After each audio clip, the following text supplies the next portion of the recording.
Sir अभी बहुत मैंने स्पीड से चार्ट में गया। समझाया सबको उसकी करना दिक्कत है पड़ेगा, जी। कभी प्रैक्टिस करना पड़ेगा सर। सर बहुत ठीक है स्पीड यार, से गया।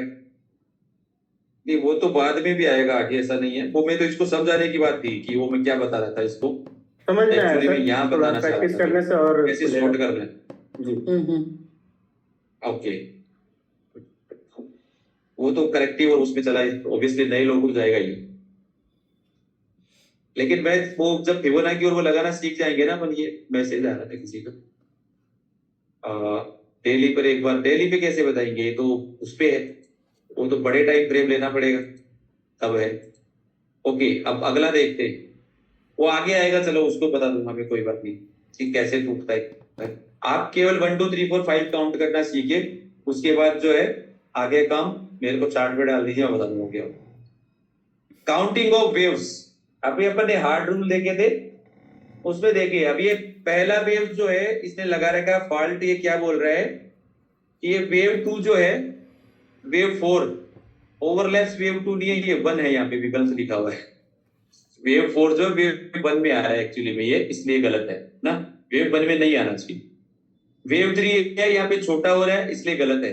अभी थोड़ी देर पहले किसने पूछा था एक्सटेंशन कैसे पहचाने, तो देखिए वेव 3 का एक्सटेंशन ये हो गया उनके लिए क्लियर कि 1 2 1 2 और ऐसे निकल गया वो। अब इसको मार्क नहीं दे सकते आप, एबीसी भी नहीं दे सकते, क्यों? क्योंकि 5 वेव मूव अगर साफ दिख रहा है और एक्सटेंशन है, थर्ड वेव उससे जनरली 1 के टॉप से ऊपर निकल गया है और 2 ने होल्ड किया है जो ब्रैकेट वाले 1 को, ये एक्सटेंशन का एक निशानी है। कैसे होगा, इसको एबीसी मार्क दे ही नहीं सकते, क्योंकि ये जो मूव जो है ना वो इंपल्स टाइप है, मोटिव, ये सीधा डायरेक्शन में ऊपर जा रहा है, स्लोप करेक्शन नहीं है, ये कोई ट्रेंड उसके चैनल के अंदर करेक्शन नहीं है। इसलिए जब भी ऐसा दिखे आपको तो उसको आपने इंपल्स मानना है और इस तरह से काउंटिंग करनी है। क्योंकि पहले में तो जो है अपना हार्ड रूल गलत हो गया कि वेव 4 वेव 1 में आ गया। दूसरे में क्या गलत हुआ कि वेव 3 जो है वो छोटा है, और लास्ट वाला इस तरह से सही रहा। ऐसा है, तो ये इस तरह से काउंट करते हैं। अब आते हैं रूल्स, तो तीनों बता दिए मैंने कि वेव 2 जो है वेव 1 के नीचे नहीं जा सकता, वेव 3 छोटा नहीं हो सकता, वेव 4 वेव 1 में नहीं आ सकता। अब कुछ गाइडलाइंस भी है इसके साथ, है ना, तो वो गाइडलाइंस क्या है, if one of the wave is extended, two of the wave would tend to be equal. जैसे 1 3 5 जो वेव है उसमें एक वेव एक्सटेंड करती है, तो जो भी कर गई तो बाद की 2 वेव नॉर्मल होती है। तो इससे आपके लिए रिस्क रिवार्ड प्रोपोर्शन बढ़िया हो सकता है। ये गाइडलाइन है, रूल नहीं है, लेकिन अगर गाइडलाइन है तो ज्यादातर ऐसा होता है, तो उस समय आपके लिए ये हेल्पफुल हो सकती है। तो अगर वेव थर्ड एक्सटेंड कर गई तो वेव 1 की लेंथ को आप वेव 5 से नाप सकते हैं, वो बराबर होगी तो आप सॉर्ट कर सकते हैं।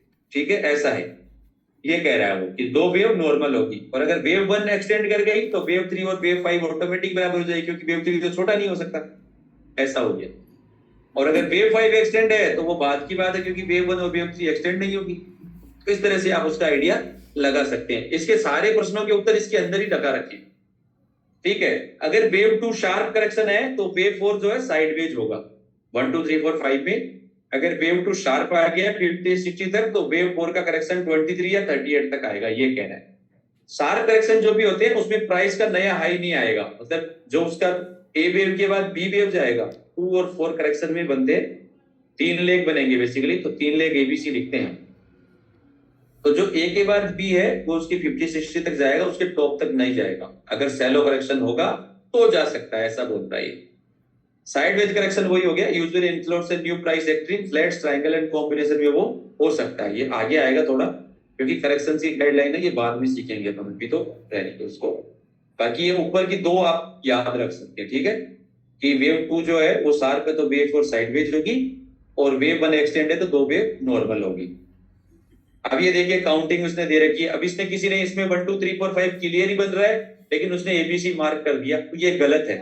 क्योंकि अगर सीधा आप चैनल्स में नहीं बैठा पा रहे मूव को और उसका इंटेंसिटी हाई है, तो आप उसको 1 2 3 4 5 मार्क करना है ऐसे करके। तो देखिए यहाँ पे वेव 2 का इसने स्लोप नहीं दिया, लेकिन वेव 4 एबीसी है तो 2 वहां दे दिया और 5 ऊपर से लगते, तो ऐसा करेक्ट काउंट किया है। वो गलत काउंट है, अपन को ट्रेड किया है उसके हिसाब से काउंटिंग को फिट नहीं बैठाना। पर्सनैलिटी में क्या काउंट फिट बैठ रहा है उसको अपने को बैठाना है जी, ऐसा कुछ।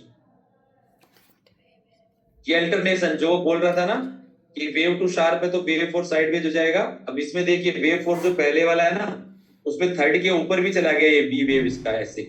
लेकिन जब तक तीन वेव नहीं दिखेंगे अपन वेव फोर ओवर नहीं मानेंगे, क्योंकि टू और फोर में तीन तीन लेग बनेंगे। ये बिल्कुल उल्टा अल्टरनेशन में है, ऐसा ऐसे वेव्स बनते हैं।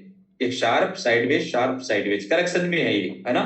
ये करेक्शंस की है, टू फोर ए उसमें है ये। एबीसी में भी आएंगे आगे इसके अंदर, जो इस टू और फोर की भी जो एबीसी है ना, ए और सी, उसमें भी ऐसा रूल है, वो कॉम्प्लेक्स है इसलिए आगे आएगा वो। बट ऐसे वेव्स बनते हैं ना, ये देखना पड़ता है। चलो यहां तक किसी को कोई दिक्कत है जी, जो मैंने पढ़ा है अभी तक इस पीपीटी में?